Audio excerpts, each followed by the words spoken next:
अस्सलाम वालेकुम dear students. आज हम स्टार्ट करेंगे एक्सरसाइज 1.1 का क्वेश्चन नंबर 12 और हम फॉलो कर रहे हैं कैंटाब बुक पब्लिशर्स को क्लास फर्स्ट ईयर के लिए। क्वेश्चन नंबर 12 है show that z is equal to z bar if and only if z is real. सबसे पहले हम डिस्कस करेंगे इफ़ एंड ओनली इफ़ को। हमारी स्टेटमेंट में एक वर्ड दिया हुआ है इफ़। इस IFF इफ़ का मतलब है if and only if. If and only if statements का ये मतलब है कि ये टू वे स्टेटमेंट है। हम फर्स्ट रिजल्ट को यूज़ करके सेकंड रिजल्ट तक जाएंगे और सेकंड रिजल्ट को यूज़ करते हुए फर्स्ट रिजल्ट तक आएंगे।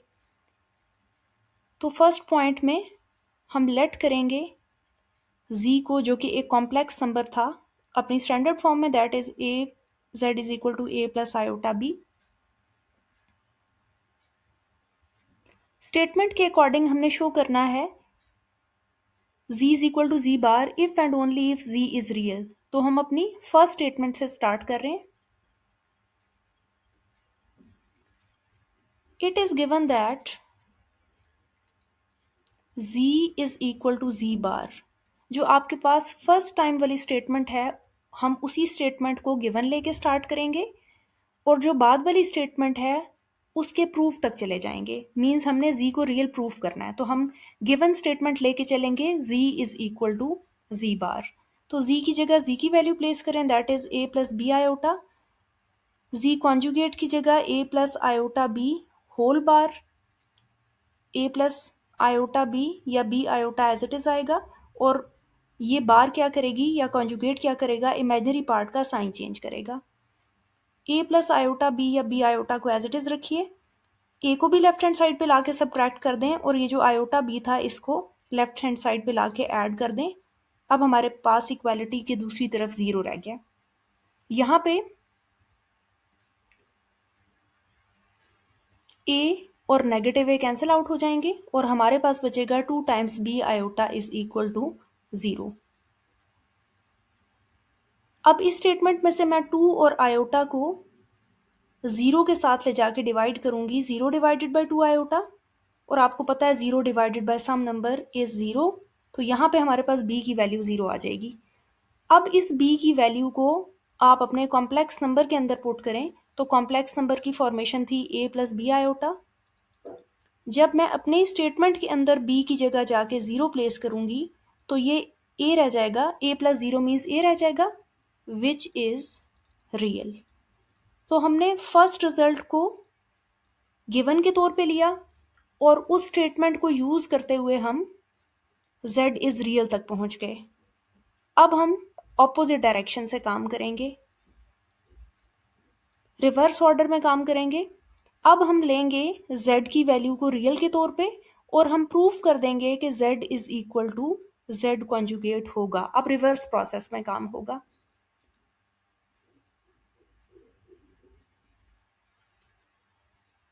Now it is given that, अब हमें ये दिया हुआ है कि z रियल है। Now it is given that z is real.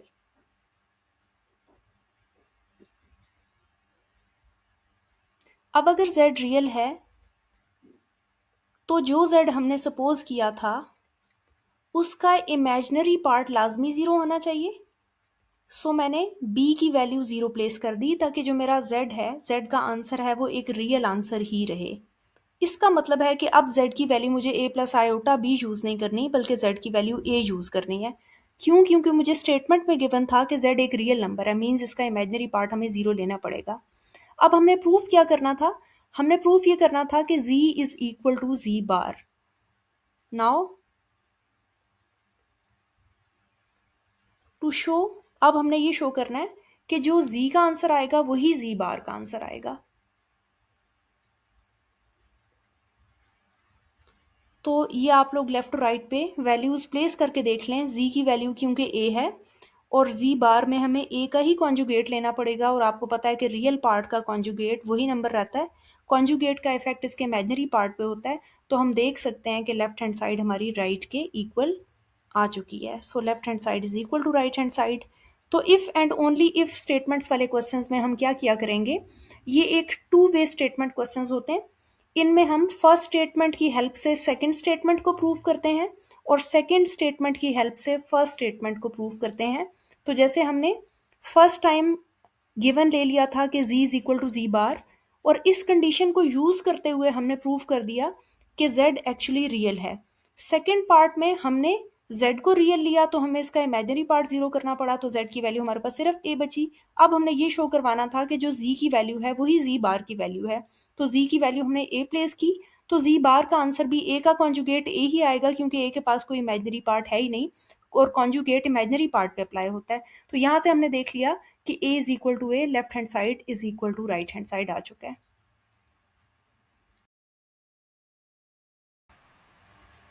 Next students हम लोग स्टार्ट करेंगे क्वेश्चन नंबर 13, और क्वेश्चन नंबर 13 में गिवन है कि find the values of a and b। हमने दो अननोन्स की वैल्यूज फाइंड करनी है और स्टेटमेंट के अंदर लिखा हुआ है कि 6a plus iota times 4a minus b is equal to 12 plus 13 iota. Statement पे जाने से पहले हम एक कॉन्सेप्ट डिस्कस करेंगे कि कोई से दो कॉम्प्लेक्स नंबर्स के बीच में जब इक्वालिटी आ जाए, फॉर एग्जांपल मेरे पास फर्स्ट कॉम्प्लेक्स नंबर है 5 प्लस 4 आयोटा, तो मैं उसको लिख सकती हूँ कि ये इक्वल है 5 प्लस 4 आयोटा के। इसकी वजह यह है कि क्योंकि फर्स्ट कॉम्प्लेक्स नंबर का रियल पार्ट इस सेकेंड कॉम्प्लेक्स नंबर के रियल पार्ट के इक्वल है और फर्स्ट कॉम्प्लेक्स का इमेजिनरी पार्ट सेकेंड कॉम्प्लेक्स के इमेजिनरी पार्ट के इक्वल है। इसका मतलब ये हुआ कि अगर हम इसको राउंड ब्रैकेट में लिखना चाहें तो लिखा जाएगा 5 4 इज इक्वल टू 5 4, और इनके बीच में मैंने इक्वालिटी इसलिए रखी हुई है क्योंकि रियल पार्ट रियल से इक्वेट कर रहा है, इक्वल आ रहा है, और इमेजिनरी पार्ट के इक्वल आ रहा है। तो दो कॉम्प्लेक्स नंबर्स तब इक्वल होते हैं जब फर्स्ट का रियल पार्ट सेकंड के रियल पार्ट के इक्वल आ जाए और फर्स्ट का इमेजिनरी पार्ट सेकंड के इमेजिनरी पार्ट के इक्वल आ जाए। ये बात आप लोग अपने माइंड में रखेंगे। क्वेश्चन नंबर 13 का फर्स्ट पार्ट स्टार्ट करके देखते हैं। It is 6a plus iota times 4a minus b is equal to 12 plus 13 iota. सबसे पहले हम इसको आइडेंटिफाई करेंगे कि क्या ये कॉम्प्लेक्स नंबर है।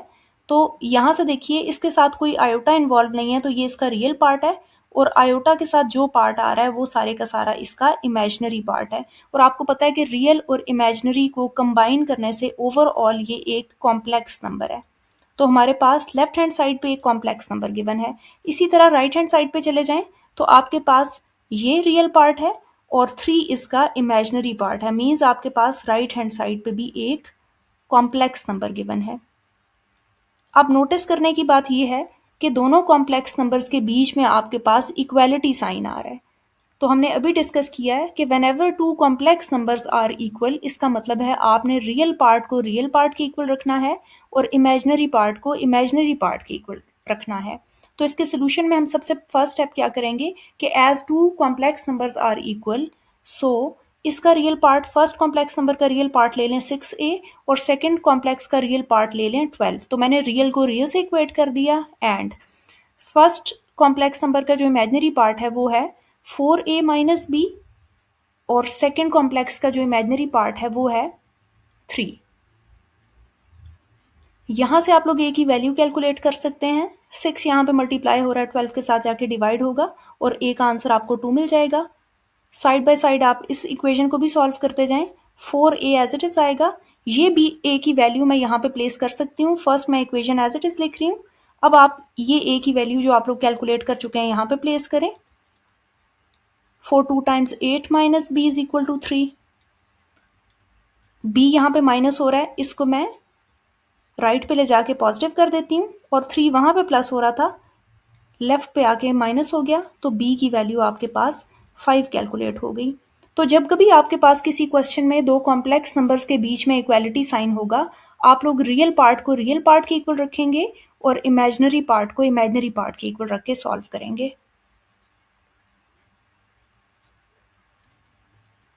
नेक्स्ट हमारे पास क्वेश्चन नंबर 13 का ही सेकंड पार्ट है। 8a plus iota 5a minus b is equal to 16 minus 7 iota. यहाँ पे फिर हम नोटिस करेंगे कि ये हमारा रियल पार्ट है और आयोटा के साथ सारा कॉम्प्लेक्स पार्ट है या इमेजिनरी पार्ट है। तो रियल और इमेजिनरी पार्ट्स क्योंकि लेफ्ट हैंड साइड पे हमें नजर आ रहे हैं, तो overall it is a complex number.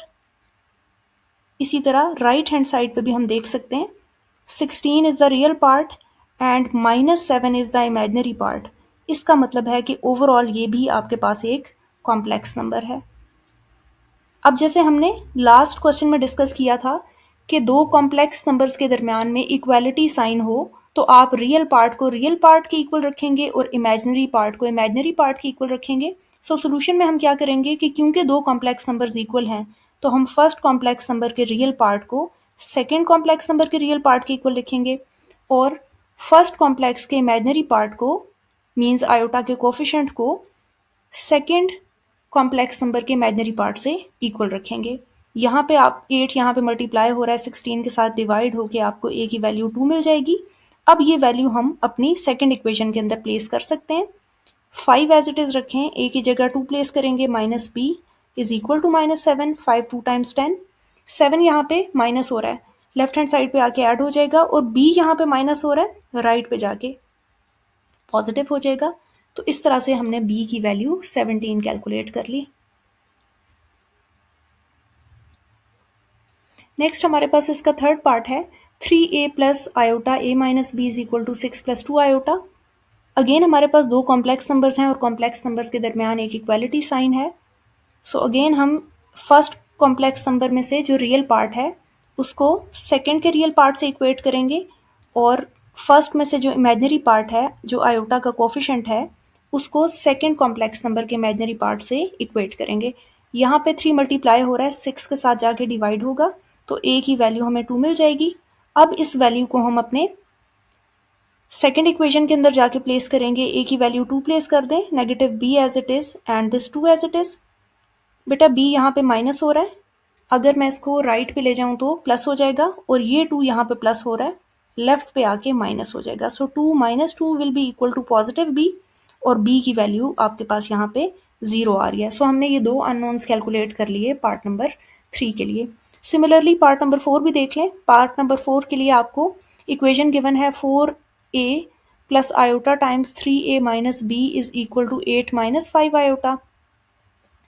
Again क्योंकि आपके पास लेफ्ट हैंड साइड में एक रियल पार्ट है और एक इमेजिनरी पार्ट है, इसका मतलब है लेफ्ट हैंड साइड पे एक ओवरऑल कॉम्प्लेक्स नंबर है और आपके पास दूसरी तरफ भी एक रियल पार्ट है और एक इमेजिनरी पार्ट है, इसका मतलब है कि राइट हैंड साइड पे भी आपके पास एक कॉम्प्लेक्स नंबर है।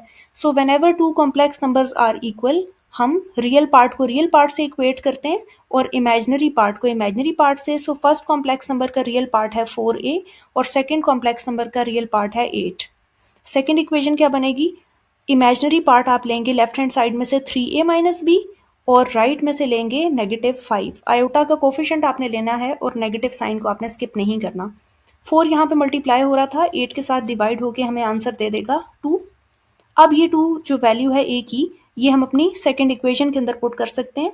सो a की जगह 2 आ जाएगा, negative b as it is, -5 as it is, 6 minus b is equal to -5 और यहाँ से b को अगर मैं राइट हैंड साइड पे ले जाऊं तो b पॉजिटिव हो जाएगा और 5 लेफ्ट हैंड साइड पे आके पॉजिटिव हो जाएगा। So it's value will be 11।